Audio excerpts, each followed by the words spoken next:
The headline caught in every newspaper and every media was radiation dose to the US population increased by 600% because earlier report had 0.56 millisievert, the new one has 3 millisievert, so ratio is 6 times or 600. Every newspaper article had this big article, 600. People were horrified. Congress had a hearing, FDA had a hearing. Welcome to the show. We're here because we're curious about medical imaging or have a hunger to learn more. What can we learn from each other, and how should we prepare to tackle the challenges ahead? I'm Chris St. John, and join me today as we rethink imaging, a podcast by Imalogics. Welcome back to Rethink Imaging. I'm Chris St. John. My guest today is Dr. Mahadevappa Mahesh. Dr. Mahesh is a renowned medical physicist, professor of radiology at Johns Hopkins, and chair of the Radiation Control Committee for Johns Hopkins Health System. He is the former president and current board chair of the American Association of Medical Physics, and also serves as vice president of the Internal Organization for Medical Physics.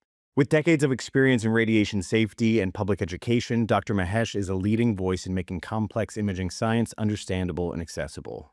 Today, we explore the role of social media in shaping public understanding of healthcare and how clinicians can step beyond academic circles to combat disinformation and connect more deeply with patients. When I first engaged with Mahesh to discuss the subject matter for this episode, I was a little bit taken back when one of the subjects he threw out was social media. I know that Mahesh is super active on socials. It was exciting to engage with him on subject matter outside of the medical physics sphere. In this conversation, we get into topics of misinformation, AI, and how medical professionals and the things that they post online feed into it, some real-world stories, and why public communication might just be part of the job now. Enjoy the episode. Mahesh, it's great to have you here today. Thank you, Chris Anderson. Thank you for inviting me to your podcast, conversation. I'm looking for this conversation very much, and thank you. Yeah, of course. I've been just super excited to have you here. For our listeners, Mahesh and I have, we've met each other a few times in the past, but recently when we were able to have like a longer conversation talking about preparing for this show, I don't know, I just felt like I got to know you a lot better, and your personality, and you're fun, and I'm just excited to talk. You're very kind. Thank you, Don. Thank you, Chris. Yeah, of course. And so, I mean, like you wear so many different hats. You're a professor, you're a clinical leader, you're a global policy contributor, but you also take the time to make the effort to engage with the public, right? You post on social media, you're always trying to get information out there. What drives you specifically to prioritize public communication in your work? The first and foremost is, as a medical physicist, you deal with a lot of the issues related directly with the patient care. And I feel that the patient or public are often do not have the right information or do not know where to reach for that information. So I feel as a professional, I feel it my obligation to share my knowledge and also make myself available so that if I can help to provide answer or some comforting answer, the right answer, I feel that it's part of my profession. That is one of the things which drives me. The second thing is like generally, often we in the academic field we publish publication papers and reports. Um, However, we also know that is only reached to very select audience or a small group of audience, and even among those audience, hardly few people will read. On the other hand, by engaging in a social media, you are not only sharing what you are doing, plus you are also doing a information out to people which you don't even know who may find it very useful. If you connect to that type of thing, I feel that is really an engaging attitude, which will also gives me a fulfillment of what my profession as a professional I'm doing. Yeah. And can you tell me how your relationship to providing public information has changed with the rise of the social media landscape, especially to where we are now, where it feels like a lot of people are using social media and large language models to get a lot of their health information, right? That's correct, because what happened is like there is still some um, inherent resistance among the academicians or professionals not to engage in the social media. But I was always curious right from the time when Twitter started back in 2009 or something. I opened an account, started engaging, and started liking issues and sharing information. Initially, the reason why I got engaged is for multiple things. One is to share information. Second is to have my own repository of information. For example, if I like an article, I post it. That post will remain in my account forever. So if I don't find it in my computer, I can immediately reach to Twitter account, my account, and find it. But over the period of time, there are other social media platform I'm engaging, and with all the things happening, and that is one reason why I'm doing. Plus, the reason is like, um, one is for my own self interest of keeping myself knowledgeable about what's going on, and then in the social media environment, I'm also exposed to a lot of new things in my field. For example, best example is, if you order an item from Amazon bookstore, you only go and order what book you want. On the other hand, if you go to a bookstore, you are also going to the other aisles like travel, fiction, romance, or mystery. You accidentally find across articles. I see similar analogies social media. With social media, I find a very useful article in psychology, emotional intelligence, kindness, and history. I would not been exposed if I'm remaining in my own lane and very much cocooned in my field. I find that to be a really um, a good opportunity to learn new things. And then if I can also connect and bring that information to my field, how I can share, that has also improves my communication skill to convey the message, which is can be in a language that is reachable to the audience, to the public. So we are usually taught, one of the characteristic of medical physicists is we are required to have the talent to communicate our information in multiple languages. What I meant is not generally geographically multiple languages like Germany is German, or Spanish. No, what I meant is like we need to communicate with not only medical physicists, we have to communicate with the radiologists, with the nurses, with the technologists, and even with a grandmother about radiation. So I call that as a different language we need to know the skill. So I'm strongly advocating every medical physicist to develop this way to express the same concept in multiple ways so it can reach the audience. And in that regard, social media, I find it to be very helpful. um, at the same time, it has also allowed me to engage with new contacts, new colleagues, not only within my institution but around the world.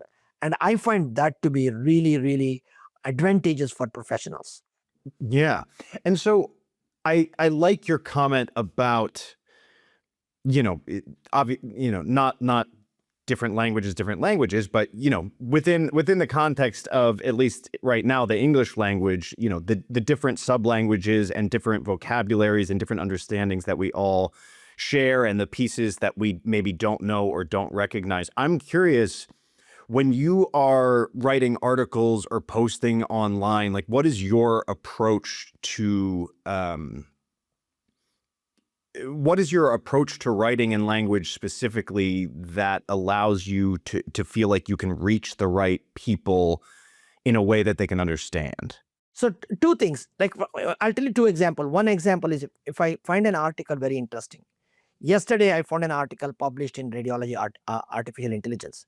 Not everybody get access to that article, but the article is about a publication about deep fake images. Oh, I saw How this.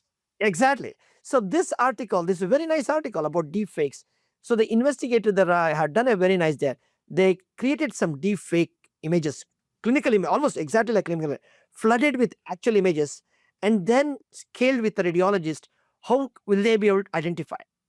It's not an easy task. They found a lot of people, the artificial intelligence defects could not be recognized. When I saw that article, the article is quite deep, but I could synthesize in a few sentences. And that's one of the reasons why I like engaged in the Twitter sphere, because even though I don't like all the aspect of going with Twitter, but still I got used to writing in Twitter because you are limited by the word character. Because of that, Whatever I want to express, it has to be within the 240 characters. And I feel that is quite sufficient right now with a link to the article if anybody is interested to attach and an image. By doing so, what happens is like everybody is flooded with information, over information. We don't have time to read the lengthy posting we do. Whereas this is a 2 or 3 page sentences which you can synthesize in your own words the essence of the article. Either you take from the summary statement or you can reword yourself in a way, but you have to write it in a way it fits within that 240 character. I find that to be very engaging for myself. Plus, I also attach a good image because I usually what I post on Twitter, I automatically transport it to Instagram, LinkedIn, everything. I don't rewrite anything. Once I write in one platform, the same thing get messaged to other platform. By doing so, I have a good image because that's what is important for Instagram. And there is also notes and the link to the article. If a student is interested around somewhere else in the world, they can link it. In this article, they also send me a link to a archive of how to test yourself whether you are able to identify deep fake versus regular one. I like that one. I went and tested myself. I was almost 50-50. It is not that easy to, but it is very engaging to see what. But this engagement, I enjoyed this article. I want to share it to my colleagues. Not if, I don't know, all the colleagues around me physically may not be interested, but my colleagues or any other brother in the world may be interested. So when I share this, this is in the in the internet. So that way you're engaging people like students in Southeast Asia or somewhere in South America. Somebody working on deep fake article, they will come to know. That's how I come to know a lot of the articles. Newer area out of my area. So I find that to be one example. The second example is because of that, I don't write very lengthy post, which is again time consuming. But this gives me a chance to quickly browse the article and save it to my library. I can read it more later. Sometime I download it and print it and read it. That's a different question. But posting really engages me to quickly read the article, post the important essence, and get going. Now, after 10 days, if I come back, I'm searching for the article, I can go back to my social media feed and go through and find it. That's the best part of it. Yeah, I'm thinking about your comment on like the constraints and also benefits with a character limit, right? And it gets me thinking about how, I try and quit. I've tried to quit a bunch of times, but I occasionally scroll the internet. I scroll on Reddit. That's like the last bastion of the internet that I find myself scrolling on some of the times. And and Reddit is social media, right? It is. I often find the way that people will, post a slight variation of a headline, right? And then you go into the comments and all the comments are reactionary to the headline itself. And then if you actually read the article, not a single comment actually addresses what was actually addressed in the article.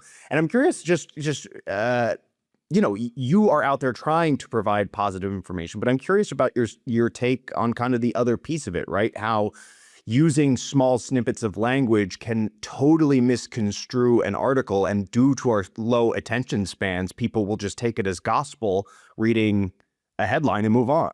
And that's exactly happens sometime um, when an article published in JAMA Internal Medicine, let's say, or New England Journal, uh, announced in a local TV channel in 30 seconds. So there is an article with a high impact. They have a local news channel announcing it, and it is the only eye-catching headlines they do, and it has a lot of disservice. For example, mammography, screening mammography. We all know it's very essential, saved a lot of women's health. However, when an article comes out telling that screening mammogram can also cause cancer or something, there are a lot of limitations in the article, but the local media or the news example here is of the TV television 30 minutes news channel. They would have a health input, and they only use the headline. So today you are sitting in your room with your car, with your family and your wife or girlfriend, anybody sitting there, they see day one, screening mammography is good for health. That's the headline. Day two, screening mammography can cause cancer. That is the one which is causing a lot of confusion to the general public.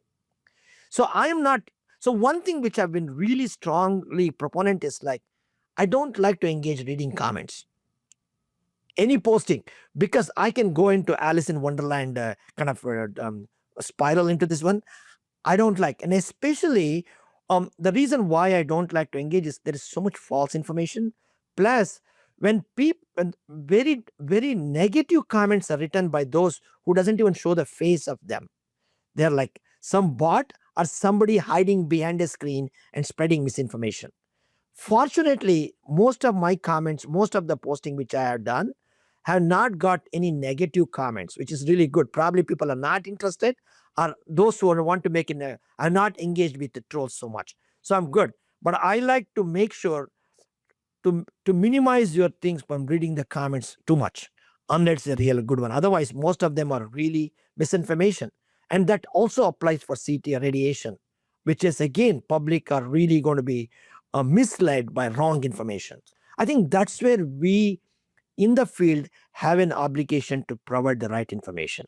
Yeah. And I wonder, like, you're talking about this MAMO example, right? Day one, it's good for your health. Day two, it's going to give you cancer.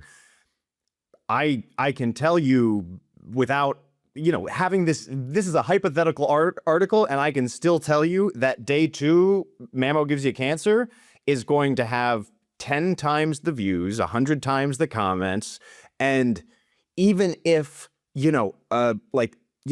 a breast cancer organization, highly respected scientifically, comes out to make a counter argument, counter statement to this hypothetical, that's not going to get traction either. And so I'm curious, like, what is your thought on trying to combat the clickbaitiness of fear tactics, and how we as a community can more effectively combat this misinformation?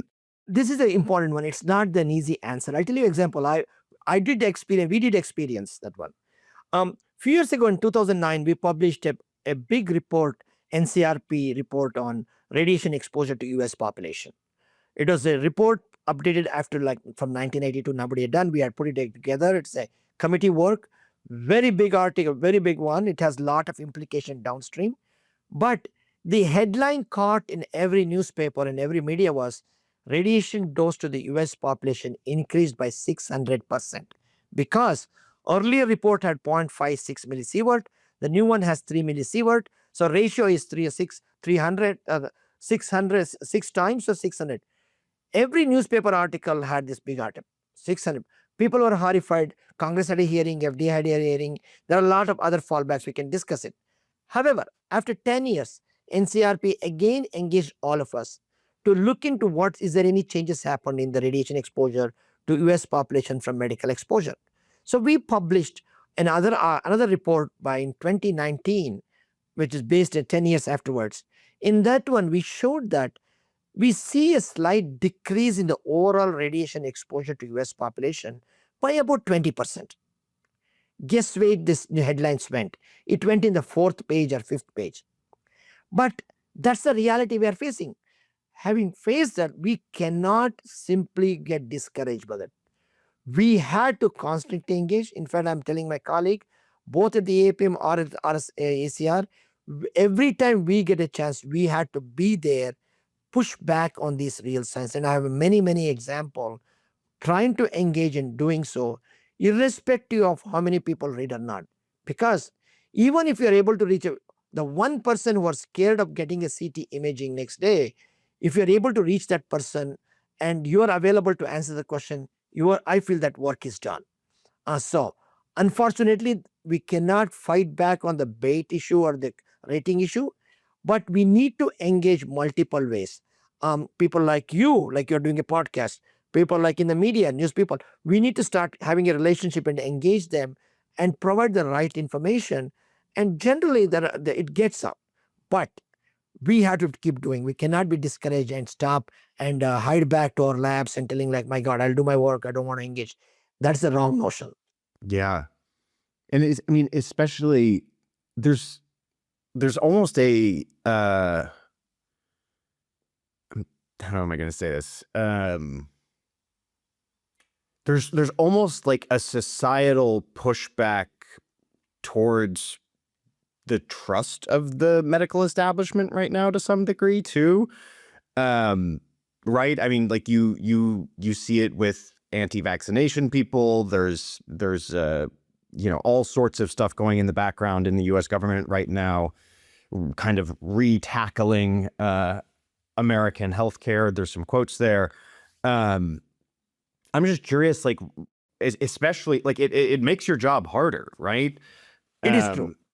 Let me tell you an example. I was in a conference. It was a couple of data was provided. They had a heat map of the US and then done a survey of the general public. Who do you trust or do you distrust? The hottest area was around the Capitol building. The next hottest region is around the universities. Unfortunately, we are in this cocoon of people don't trust us. And there are a couple of reasons. One is we have not successfully engaged with the general public all these days. There is always this ivory tower academician. What do they know? I know everything. What do they know? They don't understand what I say. That mentality has been in our academic field for a long time. In fact, there are a couple of uh, good health science reporters, writers had mentioned that long time back. I think so I don't Elliot Siegel, the very famous physicist Siegel, who did this about cosmos and all those things. Even back in 80s, he mentioned that if the scientists and academics, if we don't reach to general public and this one, your trust will be gone. And now we are realizing that after 20 years. So right now, that is the situation. But the positive side, on the other hand, even among the majority of the people who are loudly opposing or distrusting about a CT scan or imaging or scientist, if he or she have a close family or them having a question about radiation, they still like to go back to the real authentic person to get the answer. And my question is my answer is, at that time, he or she should be know where to reach. And where to reach is how we engage on a constant basis. That way, this person may have opposed my tweet, he may have disliked my comments about radiation and everything, but when come to individual one, he or she should feel comfortable to reach out to me. And when they reach out, we as a professional have an obligation to answer right. I think it's a long game. It's not a overnight game. It's a long game, especially in this our current environment where there's a lot of distrust.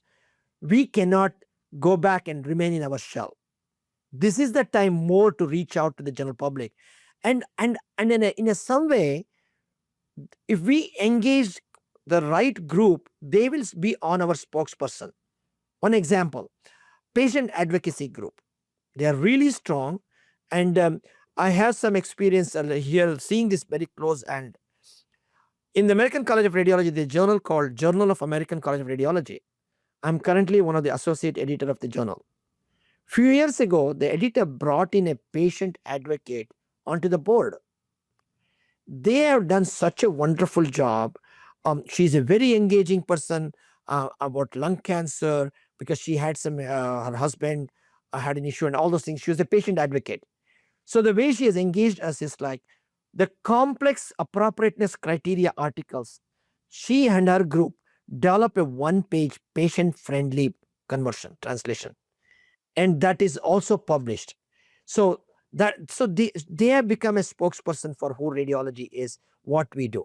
So we have to find ways to engage with them and connect with them. That is the only way, because we cannot remain ourselves. Unfortunately, we sometimes think it's too much work. Plus, it's not my lane. I do my work, forget it. I don't want to handle with this one. If that happens, then whatever knowledge you are providing does not reach scalable. It is not scalable. It cannot reach the public. So that is my philosophy of engaging. It's also extra work, I know, but sometimes some people are asking like, how come you're engaged so much? Like, I engage sometimes. I also find two things. One is I don't read every article, so every social media. I'm not engaged. As I mentioned earlier, I don't have any notification. Then I'm interested when I find something, I share it. Plus, when I'm walking, are doing something else, I also do some of this tweeting. So I try to manage this. Sometimes at most, that's the only way I find it engaging. And it has given me um, multiple folds of comfort of what I'm doing. So that is the at the end of the day, you feel that you have done something to not only my as a professional, but you are trying to answer somebody their question, which is very difficult for people to reach. Okay, I mean, like, I feel like we need to touch a little bit, right, on specifically the misinformation going on within this field, within medical imaging, specifically regarding CT or MRI contrast agents. I mean, I think everybody listening probably can take a decent guess at what some of the more prevalent, scary stories are about imaging today. But I'm curious what you are coming in contact with in your day-to-day disinformation that feel dangerous or hard to counter. You'll be surprised because last December I was asked to speak on this subject at the IAEA conference. My talk title was Dealing with Mis and Disinformation. Exactly. First and foremost, there's a lot of myths about radiation. Common myth, which is easily can be resolved. Like, your X-ray rooms, once you come out of the X-ray room, once the X-ray is off, there is no X-ray in the room. That is easy to engage. And the one best way to answer is it's like a light bulb. You turn the light bulb, X-rays are turned on. Otherwise, the same thing. Nuclear medicine, that's a different question. The other question is, one of the aspects is important to engage the public because public doesn't know the difference between 1 millisievert or 10,000 millisievert. Both of them seem same. And the moment you say radiation, the mixture conjures stuff to Hiroshima and Nagasaki bomb. Of course, Atomic it's bomb. our only reference point, right? And then the second thing, which I use in my teaching purpose, why people have this concept, because there are a lot of comic books we read when we are younger days. Like a lot of the comic books, like Fantastic Four, Incredible Hulk, they all had location very accurate, but the scientific fiction tells about radiation resulted in the Incredible Hulk phenomena. So we have in the back of mind. Plus, since we cannot quantify, see, smell, or touch, the word radiation can conjure a lot of information. So we need to dispel the unfamiliarity by giving the right information. So that is one thing. Second is, especially patients, they already have other tension and issues going on in the mind. On top of it, when they're coming to the office in the outpatient area, when they're sitting there, they read a magazine, open the page, and there is an article telling like CT scans can cause future cancer. There was an article recently last year. From next year onwards, you can extract additional 100,000 cancers because of CT. That is a catchy headline, but we have pushed back on that one. In fact, one of the ways to push back is either individually engaging and writing articles, posting in the submission. The second is using the strength of the professional societies. So last year, I served as the president of the American Association of Physicists in Medicine. During the year, we had 3 or 4 times we had to engage within 24 hours to provide public statement pushing back some of these limitations. Best example was that JAMA article talking about the future cancers. There will be an increased of 5% additional cancer because of the CT imaging done now. So that is a statistical calculation. I'm not going to detail. I'm not going to push back on the details of the calculation, but there are a couple of limitations I'm going to highlight. The way they have done the calculation is same thing as they have done all these years. The same group have published consistently negatively about CT imaging. Over the period of time, there is a lot of improvement happened in the technology. We are doing much less radiation dose needed for a particular CT compared to 20, 30 years ago. That is not accounted in these things. So because of that, this exaggeration is going to be like over exaggerated without taking into account. The only thing which can serve there is like it is allowing us to relook back, and the societies have done really well. Professional societies have done well, and we have engaged with our vendors to optimize the protocol. So all those things has to be taken. So simply making the general statement can really scare the patient and not provide the right information. And that we had done many times, and we had to do that. Then when this article came, APM and ACR, we put out public statement, pushback. Plus, we were able to engage on some podcast. I did a podcast with diagnostic imaging, two podcasts with along with the radiologist to discuss this paper. Not that it reached millions of people compared to the article, but it is out there. The reason these days I find it one more advantageous of being there on the social media, providing this pushback. The reason is two things. One is everybody is using AI. What does AI do? It basically taking what's there and putting it down as answer. I've seen that. There are consistent article on a particular subject, and it shows us on my server when I do the AI, open chat GPT, whatever. So if more right information you keep putting outside, that will also come into the AI answers. So that can reach a lot more people. I realized that recently. Like, wait a minute, when bad information get rolled into the AI answer, the good information will also be picked up by the AI. So more we flood the good information to the AI into the internet sphere, the chances that coming up on the top is higher. So I realized that in only a few days ago, and I'm gonna hit on this point multiple times with my students or anybody why we need to engage, because now this has given me one additional point. What I am doing or engaging in the social media is important because it is providing a pixel of value to the AI. When it digests all the pixels, my pixel is also there. If it is 10 times the pixel, that might come up with the first. That's my our point. Oh, that's such a good point too, right? I mean, I am not above using AI for a little bit of healthcare information here and there, right? I of course I want to be double checking it and stuff, but I've talked about this on the show briefly in a previous episode, but my partner had a neurological thing happen, right? We were in the ER for 16 hours while they were doing imaging, while they were waiting for things. Claude successfully diagnosed what it ended up being within the first hour and a half of being in the ER, right? It was glad, it was just interesting because by the time I was actually speaking to a doctor and saying, hey, this is what it is, it's called this is what I was like, oh, I know all about that. I've been reading about it all day. But in fact, our physicians are now experiencing that because the patients are coming to us with more and more information ready. And especially with radiation, I have seen many times patient will go and Google it.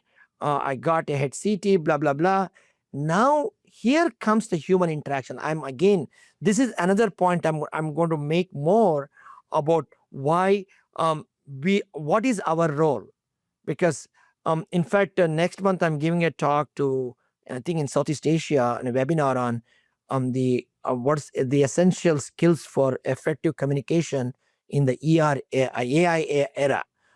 And I'm going to engage this aspect because when patients are coming with this information, rather than simply discouraging or discrediting, we may have a conversation to explain to them properly.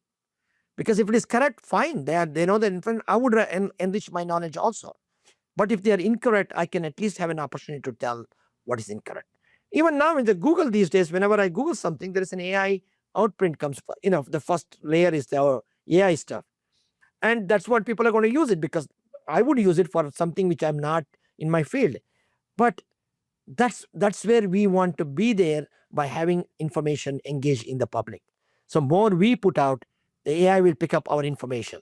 Yeah, I especially like this circling back to communicating in person, right? As human beings. I think certainly post-pandemic, we have, as a society, we just don't engage personally with people in the same capacity. But I'm curious more specifically, like, I think within imaging, it's potentially fair to say that technologists often have a lot of access, if not the closest contact with patients. I'm curious, what role do you think they could possibly play in improving the public's understanding of imaging? I consider that their role to be very key, because I consider them to be the window for radiology, because they are the spokesperson meeting with the patient when they do an imaging, and because the patients engage, they are comfortable to asking them question. So We in our field, like medical physicists, everyone, there are not everywhere available, cannot scalable. There are thousands of technologies are there. Our field should engage with the ASRT or technology to provide as much information as possible. There's one solution I like it, which I've been always talking about. When a new equipment is brought in, like a CT scanner, they have an apps person coming, application person to show the technologies, how to use it. I've often engaged with the apps person when I'm doing acceptance testing to telling them, here are things to share with the technologists, not just pushing the button, share with them. So they are equipped with this information. So one is we need to educate or provide more information to technologists so they can answer. Second is if they cannot answer, if they are not comfortable answering, they should know who to reach. And not everywhere there are medical physicists who are available to answering, but again, it can be scalable. For example, Health Physics Society or AAPM, we have a group of people who can engage, we are ready to engage. They should be able to reach them and they can answer it. So that is multiple ways we are to. But their role is very key because, often patients think that radiologists are technologists. There is a confusion because they hardly meet with a radiologist. Hardly they never meet with a medical physicist.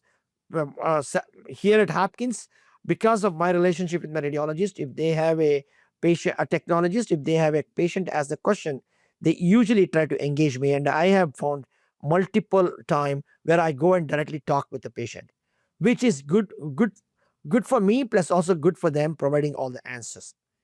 Every time I engage a patient answering this question, within a week I get a couple more calls from their relatives because they know now who to reach. The reachable point and where to reach the resource is essential, and I think the technologies plays a very important role. We need to give credit and we have to equip them with all the information we have. Yeah, it's funny you say that too, because like once again, I've only been around for a couple of years. If I had questions about imaging and there was a technologist imaging me, I wouldn't know to ask for a physicist. I didn't know medical physics existed. Exactly, and even now, even today, we are working very hard to tell who we are because for the first time last year, during our annual meeting in DC, we had an advocacy day. We took our members for the first time to the Congress. This is the first time our members went and met with their respective congressmen and senators, basically telling what we are, who we are, and what are we engaged. And we are decided at a societal level to do more often. AC, American College of Radiology, does it every year. Because of that, they have an engaging pathway with the legislators, and therefore we can advocate for the right regulation. And I feel the same thing here. We need to engage and advocate. And I'm trying to do the same thing in other countries through my umbrella of this IOMP also. You know, we're primarily a U.S. focused show, but I am curious. You have such vast international leadership experience, and I am just curious about how you see specifically like the U.S.'s relationship to disinformation versus maybe other countries. Right? Is it worldwide? Do we all have the same relationship to it? Are we just a bunch of suckers in the U.S.? Like, what I'm curious what you've seen. So what I see is two things. One is the same amount of level of imaging is not done worldwide. It's increasing now. For example, in 2008, the CTs, number of CTs we were doing accounted for nearly 30 to 40% of all the CT scanners images done in the worldwide. Now, the latest Unscare report, which was part of the Unscare report, we see that now even though the number of CTs done in the US is now close to 100 million, we account now only for 18%. That means a lot more imaging done worldwide. However, the concern about imaging radiation is still not so wide across outside, because outside the US, the patients really trust their physician. They don't question them. They will just simply do what they're asked to do. And a lot of the time they are not asking this question. Only area where I see among the European colleagues, they are a little bit more worried about radiation. They're a lot more concerned about radiation, and they always blame us like you guys are doing so much imaging. But that's where, but otherwise, I would not say there is disinformation. There is no information sometimes, and they don't even have that information sometime.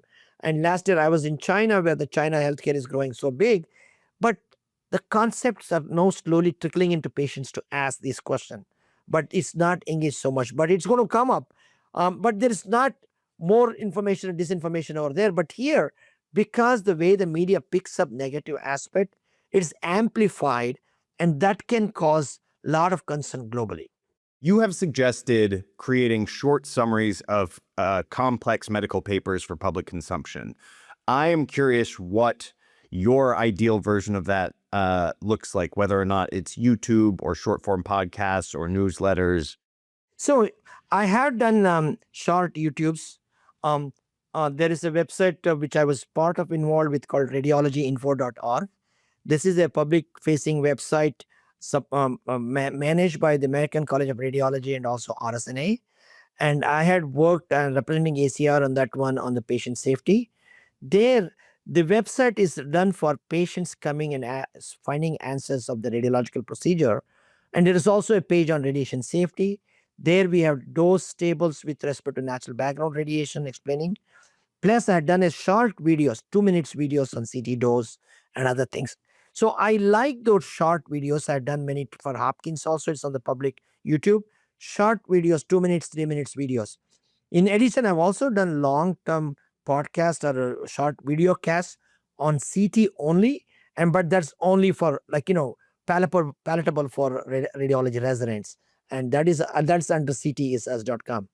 The fun thing which I want to tell you is about there was an issue about patient shielding. Few years ago, APM, we put out a position statement which was also co-signed by the ACR, RS, and everything, that with the current technology, we should not be shielding patient when we're doing an X-ray imaging or anything, because this has been such an ingrained concept of shielding the patient for many years. But now we have scientific evidence why we should not be doing, because with all the recent digital radiology technology, if the shield comes in the path of the primary beam, that can cause a lot more radiation, or Right, almost the automatic exposure control exact and yeah. automatic exposure control. Sometimes it can also obscure the object providing. Plus, the radiation outside the main field is purely because of internal scatter, not for any external scatter. So, a lot of the time, this shielding was giving a psychological comfort rather than real truth. So, having that done, the position statement came out. There was some miscommunication, misunderstanding, and that caused a lot of issue with it. The funny thing is two things. One is, um, we did a there was a New York Times article going into details of this particular one. When the New York Times articles had them statement done there, but in the same day, myself and my colleague, a radiologist here who is well known, Elliot Fishman, he did a Facebook live with me about talking about this particular topic. You'll be surprised, this Facebook live within 24 hours had about 60,000 views around the world. And then within the next few months, we also did another Facebook live on COVID and how the X-ray imaging has to be done and all this.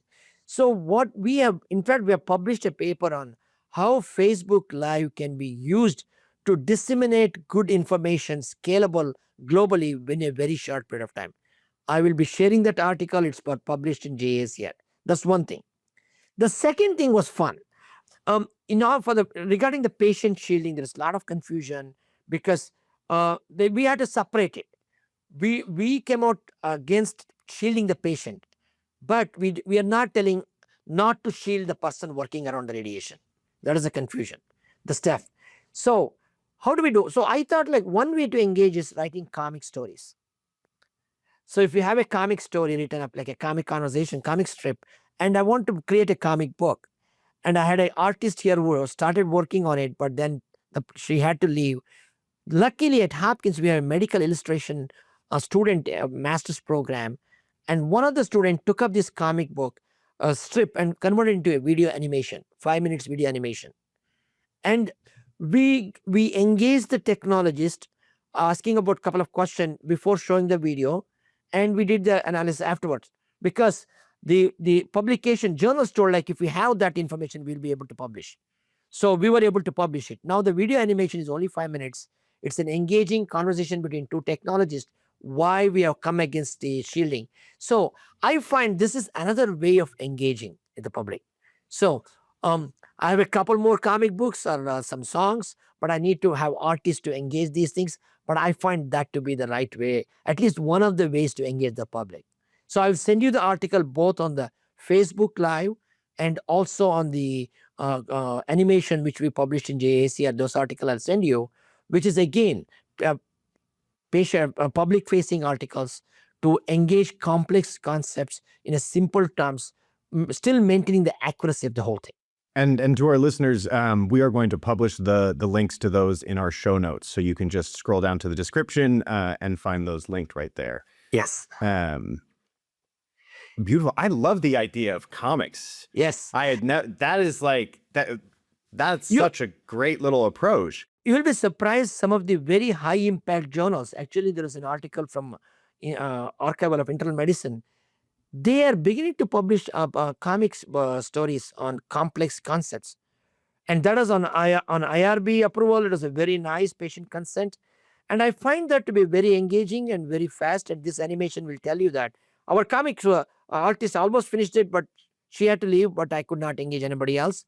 So we convert that into an animation, and she did such a wonderful job as part of her master's thesis. So it was a two-win for the student. It was a project, and for us to provide this animation, now it's available for anybody to use it. So it's so interesting. I think very often, like, the format of a comic itself can be societally or culturally construed as like a tier below reading just language, right? I think people see that there's like, people will make a comment about like, oh, did the book have pictures in it, like implying that it's for children or that it's juvenile. But you also look at these incredible works of literature in the form of comic and graphic novel, like the Watchmen series or Mouse or whatever it is. But then I tying it into the world of medicine, where visualization and illustration is not just helpful, but it's borderline necessary. And so it's a very interesting sort of dichotomy to like have this like culturally juvenile form of conveying information, but here it's actually like, it almost seems like the most prudent option. actually it's more penetrating. And see, that's what I'm trying to say sometime. I try to navigate between two worlds. One is our high-level academic ivory tower people, which is I'm also have one foot there. The other side is the general public. For them, they think I'm very juvenile, putting all this comic story or which. But I personally feel like it is reachable to more people engaging. Let me give you another example, which is really I came across on a Netflix show. It's really funny. It's called Radiation House. It is actually, I found out who the author was. An author actually has written this book about a life of a technologist in a hospital, how he or he's an expert radiologist, but he want to be a technologist because of his girlfriend, blah, blah, blah. There are about each episode, it's so nicely done. I went and binge watched the whole thing. It is kind of funny because they talk about it's a small hospital. They're trying to diagnose, and only one thing, mammography that day, diagnosing something with the cardiac cath. So you want to engage the public, this is the best way. We need to be on the social media and engage it. Now I've added to my advantage list is one is the AI. We can help make sure to re-engineer the AI solution by providing the right information. I want to tell you one other story, if you don't mind. Please. Oh, of course. I would love that. So this is a very interesting story, which you don't come across with medical physicists. Back in 24, at 2 or 3 years ago, there is a big news. Every news article covered about contamination in the funeral home. Probably you might have heard about it. So what happened is, like, it is kind of funny because this came out as a one small case study in a JAMA. Then it was exploited immediately. It becomes catchy. So a patient had a radioactive seeds implanted in a place in one hospital A. The patient left the hospital A, discharged himself, went home. Then he kind of died. He went back to another hospital for something else and he died there. He had some inherent seeds still in his body, like prostate. I don't know the details. So the body was sent to crematorium, and in the crematorium picked up some contamination radiation. So this kind of created such a havoc around the country here. NBC News, Nightline News covered, everybody covered. They went and showed outside the funeral home the radiations. Then we did a Facebook Live immediately here at Hopkins, myself with my engage. So we wanted to dispel this whole thing. This is because what has happened, why is there, how it needs to be dealt, and the contamination is not that high, and all those things. NRC, Nuclear Regulatory Commission, has documents on that, but again, nobody reads that immediately. So we did this webinar or the Facebook Live article, fine. It reached out to a lot of people. Meanwhile, the implication of this shielding, this contamination in the funeral home created a havoc in one area in Canada. In this town, the daughter could not find her father to be buried or cremated in the 24 hours because all the funeral home in that area would not take her father's body because they knew they thought that person had a radiation treatment long time back. Again, radiation treatment long time back should not have any implication. But there was a misunderstanding. If we take a patient who had a radiation treatment, their funeral home will be contaminated. They didn't want to. Luckily, the next day, there was our article, our Facebook Live was covered in the media, their article there. Even here, Aunt Minnie and Diagnostic Imaging covered it. Because of that, the newspaper told like, okay, here is the Facebook, the professor at Hopkins say it's all safe. And then they change the law, whatever it is. But what I'm trying to connect here is like the interaction where we can provide the public service. And you'll be surprised that even I got a call that funeral home directors have their own national association meetings. So I even got an invitation to come and talk to them. But I didn't take up on that time. I was busy. But this is a very interesting in my profession, getting involved publicly in the social media, leading to one from one thing to another one. So, I mean, Mahesh, we are coming to the end of our conversation, our time today. But before I let you go, I'm curious what advice you would give to healthcare professionals, and not limiting to one specific sphere in imaging, right? Radiologists, technologists, physicists. What advice would you give to those who want to join you in your initiative and start engaging with the public, but don't either social media is not their thing, or they don't know how to get started? So my one advice to this, like as a professional, feel this is an obligation to engage with the public, with the surroundings, even with the local community if you can. Um, in fact, I even gave a talk about radiation in a flea market one time because of the some other group had invited me. That's a different stretch. But what I meant is like if you want to start engaging social media, start slowly and be comfortable in the sense once you're comfort, I would start engaging like liking a posting and then once in a while posting what you like it. And then be consistent on that aspect. There are two things. There are people, professionals who can engage, either keep everything professional and they don't share anything personal. That is there in that is fine too. But for me and my couple of my other colleagues, we share everything. So one of the advantage I found that by doing that, the people who are engaging with me feel that I'm a real person, not just an ivory professor, because I share some goofy comics to the food I cook, to the travel diaries I do with my travel. That has kept quite engaging, and I've heard a lot of positive remarks on that. And I'm comfortable doing that. I'm not saying that is the only way, but at any time, especially younger students or anybody early in the careers, others will only know what you're doing when you share what you're doing. And one of the tagline of my which I have in my email is be curious. You're curious, you be curious in a positive way.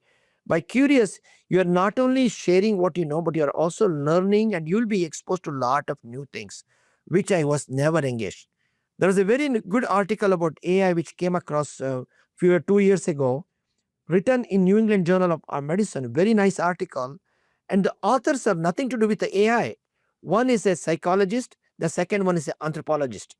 And they have written this article how we should engage with AI. And there are a couple of concepts in 3 pages. I would not have known if I had not been reading on the social media some of this article. So that is the plus side of being engaged, because you're going to expand your horizon and you can apply that back to your field to enable you to communicate better way. And I have learned, I feel that I have learned a lot and I've improved my communication skill, because more and more you engage, you don't have to worry you have to be perfect. Even if you are wrong sometime, then you can correct yourself back.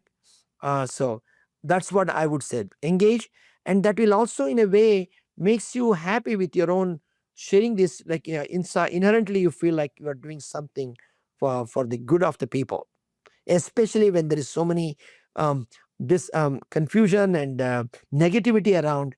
We try to do at least one small things in our field. I love that. I feel like that's a great place to end.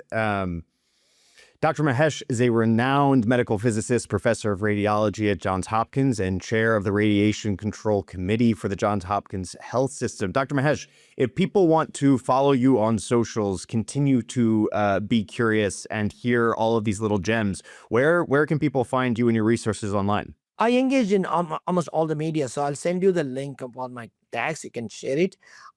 These days, even though I write in Twitter, but then I migrate all the text to Instagram and LinkedIn, because right now LinkedIn is quite widely popular. So I use that, and I also have a Blue Sky. So I'll send you this one. TikTok, I have not encountered engaged, and in fact, I told my students one time, like I wanted to engage the student to create a TikTok videos as part of the classroom. Anyway, but that's where I do this social media, and I'm happy. I'm happy to engage or answer anything I can. So that's why I'm quite open to these platforms. And I appreciate Chris in giving me this having this wonderful conversation. A very this is one of the areas which I really like, have more conversation, and hopefully advocate or motivate others to join. Absolutely. And I hope to have you back on the show, Mahesh. Thank you very much. Thank you. Frame by Frame Rethink Imaging is brought to you by Imalogics. Here, you'll find engaging interviews with thought leaders, experts, and patients, sharing stories that showcase the transformative power of medical imaging. To discover how Imalogics is rethinking imaging in healthcare, visit imalogics.com. Be sure to subscribe to Frame by Frame Rethink Imaging on Apple Podcasts, Spotify, or wherever you listen. And from all of us here at Imalogics, thanks for tuning in.